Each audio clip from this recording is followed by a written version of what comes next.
BE Biology. Now ready to start next lecture.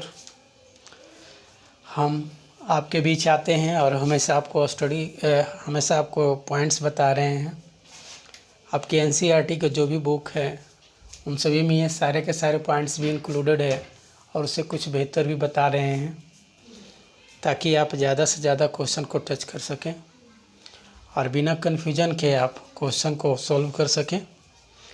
तो आज हम लोग को पढ़ना है, हम पिछले क्लास में आपको बता दिए थे सीड का फुल फॉर्म, दैट इज हम कह सकेंगे कि seed is made up of 4 letters, one of them is S, दूसरा ई है, तीसरा ई है और लास्ट डी है। और इसके चारों लेटर्स अपना इसका स्ट्रक्चर्स और फीचर्स को यह डिटरमाइन करता था। अब हम लोगों ने सीड के बारे में यानी प्लांट की एम्ब्रायोनिक के डेवलपमेंट के बारे में हम लोगों ने स्टडी कर लिया था। अब हम लोग को करना है, हमारा नेक्स्ट पॉइंट है इन एनिमल्स। कौन है? इन एनिमल्स है। सेकंड में अब हम लोग को इन एनिमल्स के बारे में स्टडी करना है। जैसा कि हम सभी जान रहे हैं कि पोस्ट फर्टिलाइजेशन इवेंट्स को हमने 2 ग्रुप में बांटा था। पहला जिसे हम जाइगोट फॉर्मेशन बोले थे और दूसरा जिसे हम कहते हैं एम्ब्रायोजेनेसिस। एम्ब्रायोजेनेसिस का हमने परिभाषा बताया था कि during some cases of post fertilization events in which embryos are gets developed or formation of embryo takes place is said to be embryogenesis कहेंगे। क्या कहेंगे? embryogenesis कहेंगे। और इस प्रकार से embryogenesis में हम लोगों ने वहाँ पर क्लासीफाई किया था कि प्लांट का जो एम्ब्रायो होता है और एनिमल का जो एम्ब्रायो होता है दोनों में डिफरेंसेस होता है। प्लांट की एम्ब्रायो की डेवलपमेंट उसके सीड में होती है और सीड के रूप में होता है, लेकिन एनिमल का जो एम्ब्रायो का डेवलपमेंट होता है वह बॉडी के डिफरेंट पार्ट्स में होता है। ठीक है ना?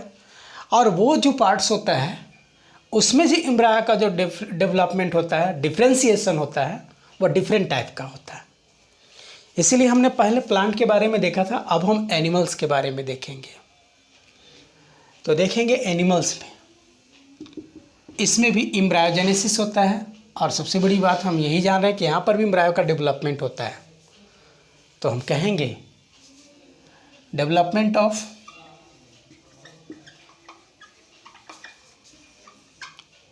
एम्ब्रायो,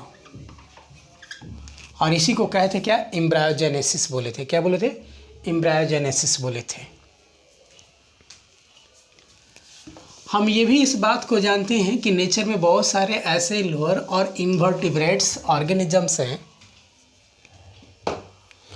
जो अपने बच्चे को एग के रूप में ये प्रोड्यूस करता है,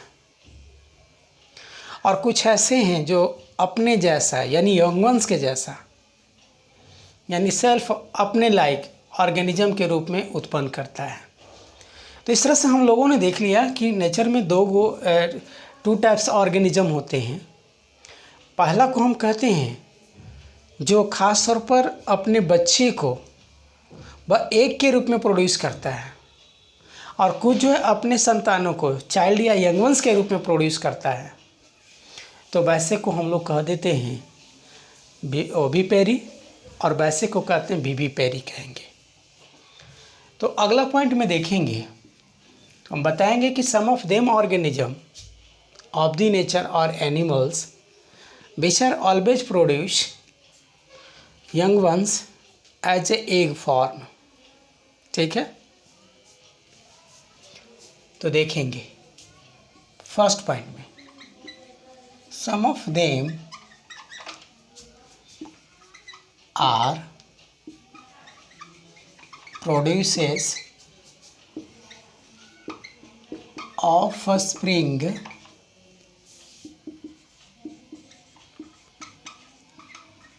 in the form of egg, so that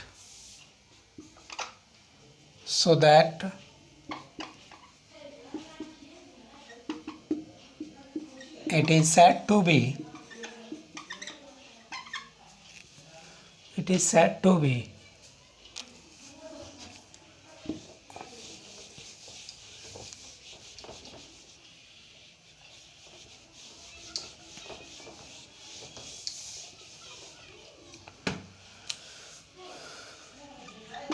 oviparous.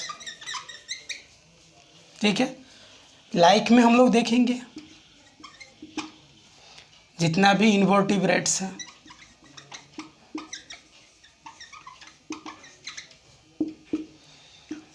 Amphibians भी हैं।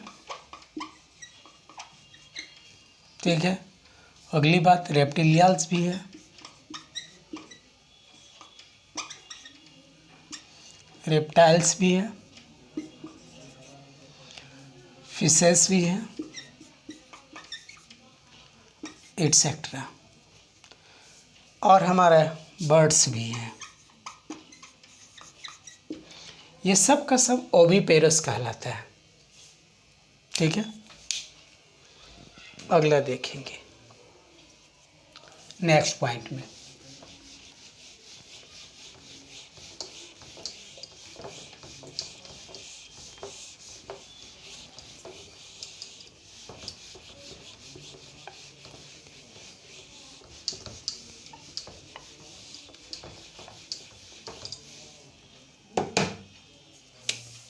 अगला पॉइंट में बोलेंगे कि चूंकि जो भी ओविपेरस होता है सब का सब एग को प्रोड्यूस करता है, इसलिए ऐसे को हम लोग सिंपली एग लेइंग एनिमल्स भी कहते हैं।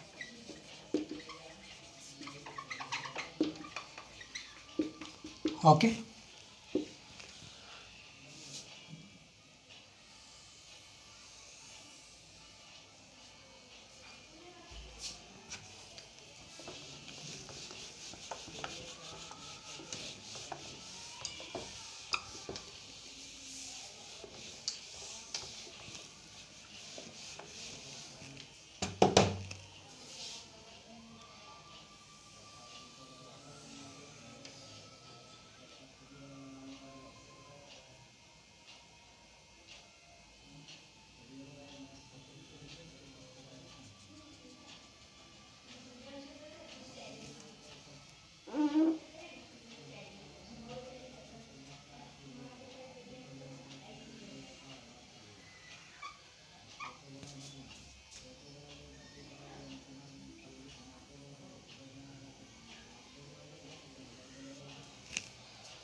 यह स्ट्रक्चर है एग का।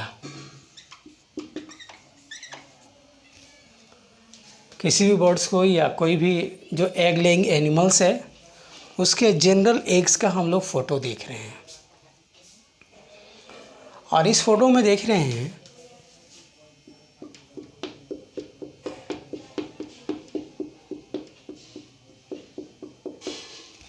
कि इसके पास ये चारों तरफ जो हार्ड एंड सॉलिड जो वाइट स्ट्रक्चर होता है,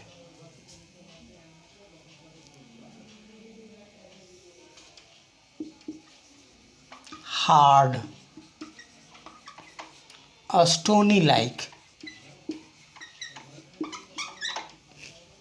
जो हार्ड एंड स्टोनी लाइक जो स्ट्रक्चर होता है वैसे को हम लोग कहेंगे एग सेल कहते हैं। क्या बोलेंगे इसे? एग सेल कहेंगे। हम लोगों ने बहुत सारे अपने अंडे को अपने घर में लाते हैं और बनाते हैं, तो उसमें देखते हैं कि जैसे ही उसको बॉयल करते हैं एग को, उसके चारों तरफ हार्ड और स्टोनी लाइक स्ट्रक्चर्स मिलता है। उसी स्ट्रक्चर का नाम हम लोग देते हैं एग सेल नाम देंगे।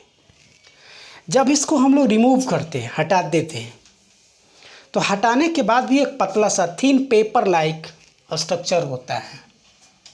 तो जो थिन पेपर लाइक स्ट्रक्चर होता है, वैसे थिन पेपर लाइक स्ट्रक्चर को थिन एंड पेपर लाइक होता है, तो वैसे को कहते हैं सेल मेम्ब्रेन।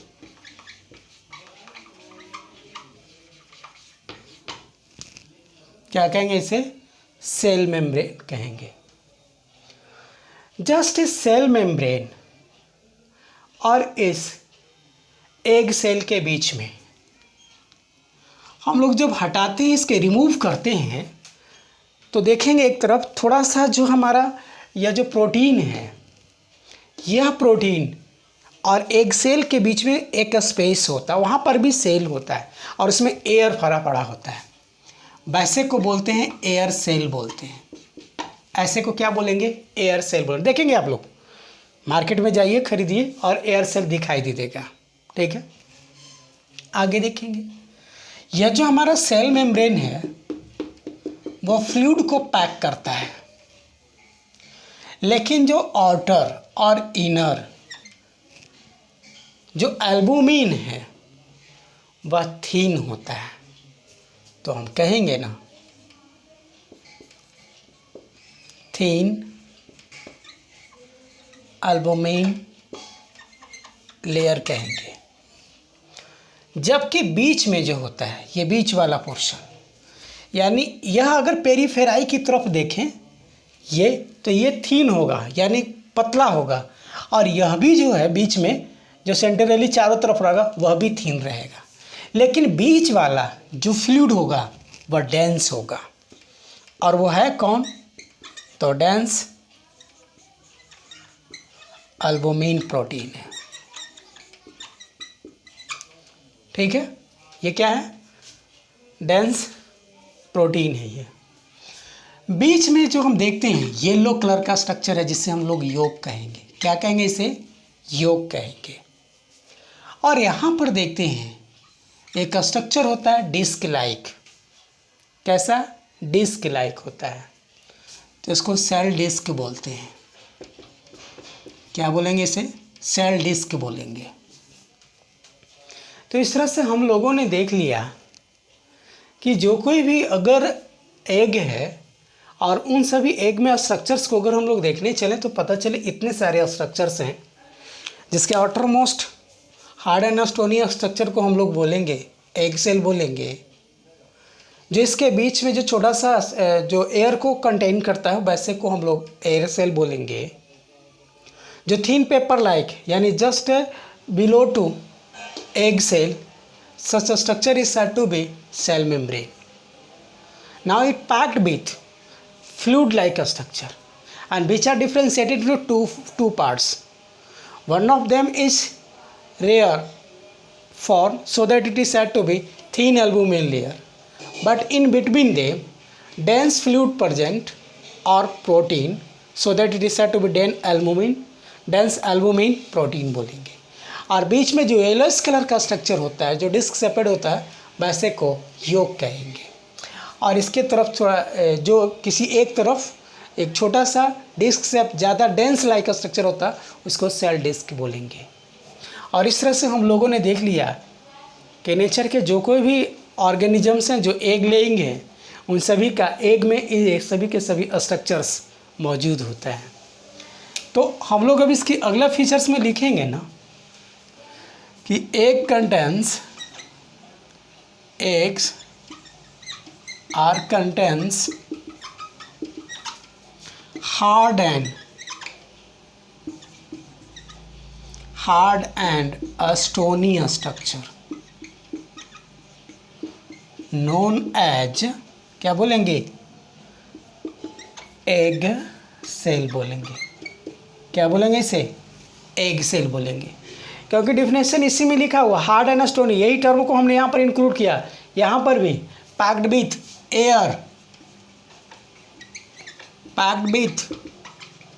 एयर बोलेंगे, तो वैसे को क्या कहेंगे? एयर सेल कहेंगे। तो बोलेंगे a small cell is packed with air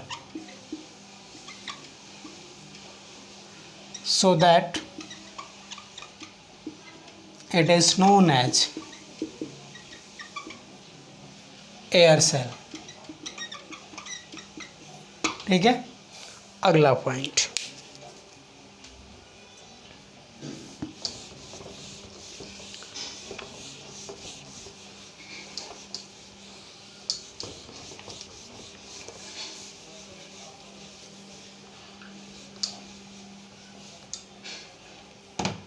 अगला पॉइंट बताएंगे ना कि इसके इनर साइड, इनर लाइनिंग में, ठीक है ना, यानी inner lining of egg cell contains thin paper like structure, thin paper like structure so that it is said to be cell membrane. तो हम यहाँ पर बताएंगे नेक्स्ट पॉइंट में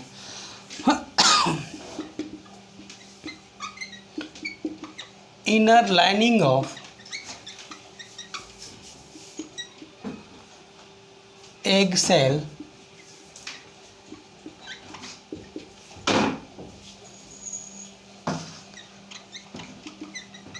contains thin and paper like a structure known as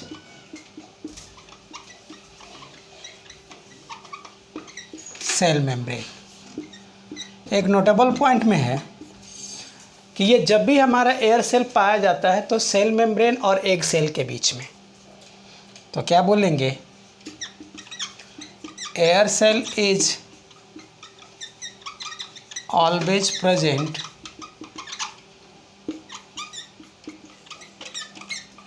in between cell membrane and, क्या कहोगे, egg cell. Okay, next point देखेंगे।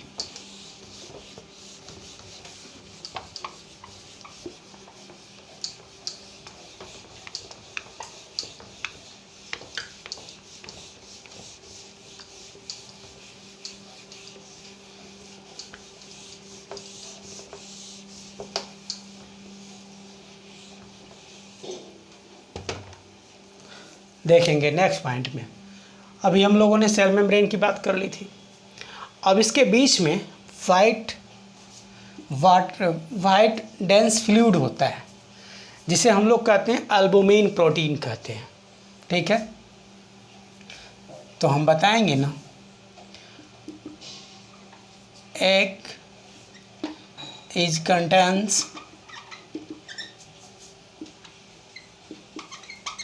Watery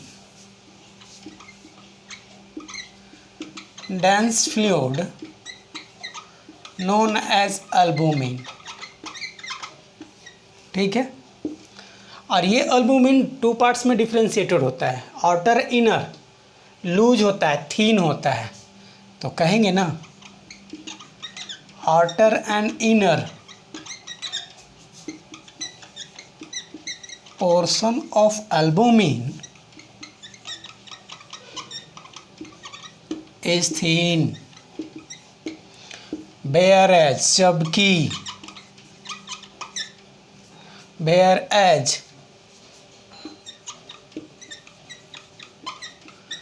middle portion of albumin is dense। Okay, कोई दिक्कत है? अब देखेंगे, ये सेंटर में है, इस एग का लगभग सेंट्रल पोर्शन में है ये। तो हम कहेंगे ना कि centrally yellowish colour is also, yellowish disc colour is present called yolk बोलेंगे, ठीक है। तो नेक्स्ट पॉइंट में लिखेंगे हम लोग, yellow and centrally disc-like structure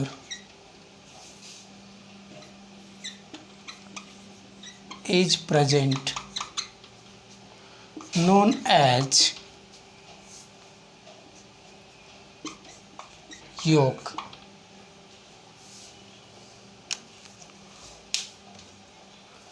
ठीक है, क्या बोलेंगे, योक बोलेंगे।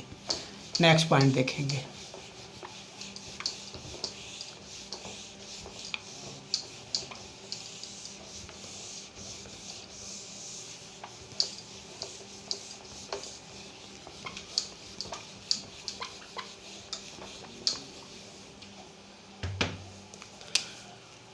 ये सेल डिस्क है जिसे हम डिफाइन करेंगे कि some portion of the yolk contains dense fluid or dense portion so that it is said to be disk। क्या बोलेंगे?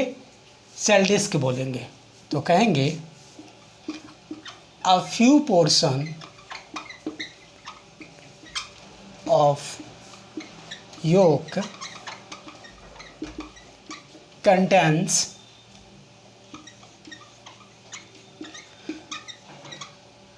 dense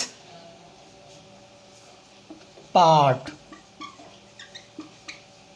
known as cell disc.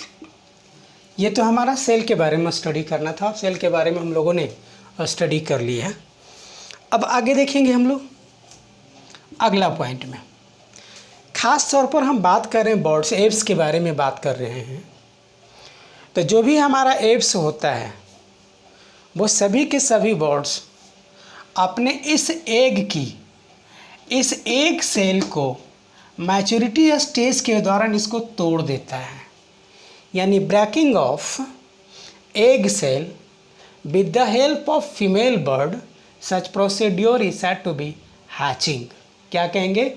ऐसे प्रोसेस को हम लोग हैचिंग कहेंगे।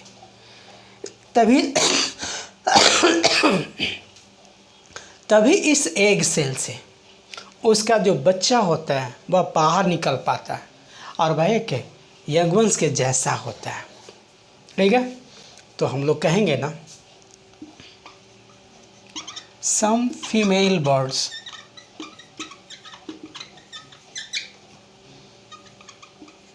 Are able to destroy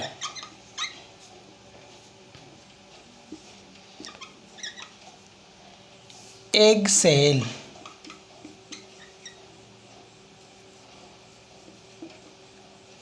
during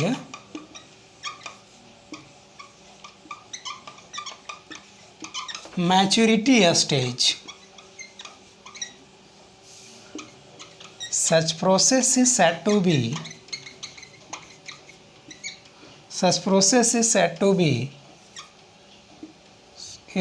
be hatching. क्या कहेंगे इसे? हैचिंग कहेंगे।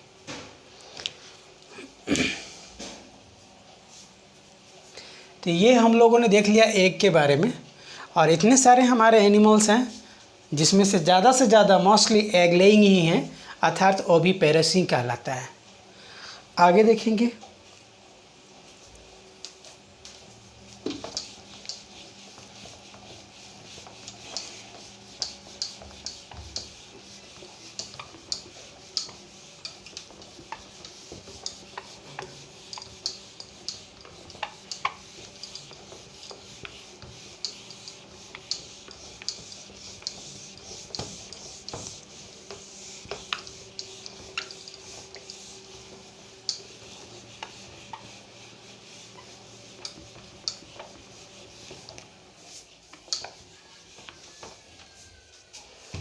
अगला पॉइंट में देखेंगे कि some of them animals of the nature which are always produce offspring as a young ones so that it is said to be viviparous animals कहेंगे। तो कहेंगे some of them animals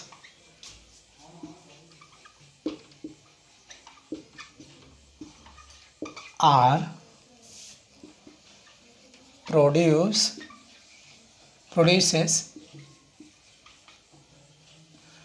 offspring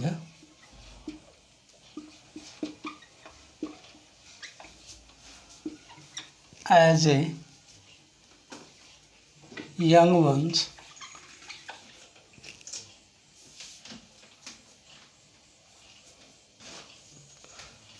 as a young organism or child or baby so that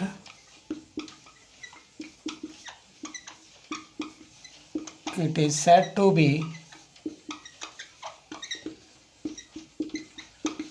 viviparous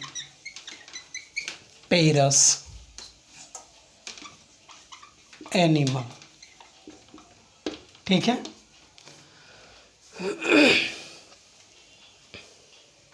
तो इस तरह से हम लोगों ने देख लिया कि एनिमल में भी या कुछ हमारा ऐसा एनिमल्स है जो हमेशा वो अपने ऑफस्प्रिंग को यंग ऑर्गेनिज्म के जैसा या चाइल्ड के जैसा या बेबी के रूप में प्रोड्यूस करता है, तो वैसे को हम लोग कहते हैं विविपेरस एनिमल कहेंगे। जैसा कि हम लोग सभी जानेंगे मैमल्स के बारे में। ठीक है, ये सब का सब विविपेरस कहलाता है। सबका सब क्या कहलाता है? विविपेरस कहलाता है। जबकि नेचर का कुछ ऐसा भी ऑर्गेनिजम्स हैं जो एग और यंग ऑर्गेनिज्म के जैसा ही वो प्रोड्यूस करते हैं, तो वैसे को हम लोग कहेंगे ओवो विविपेरस कहेंगे। क्या कहेंगे? ओवो विविपेरस कहेंगे। जो अगला दिन बताएंगे। आज यहीं तक। थैंक्स।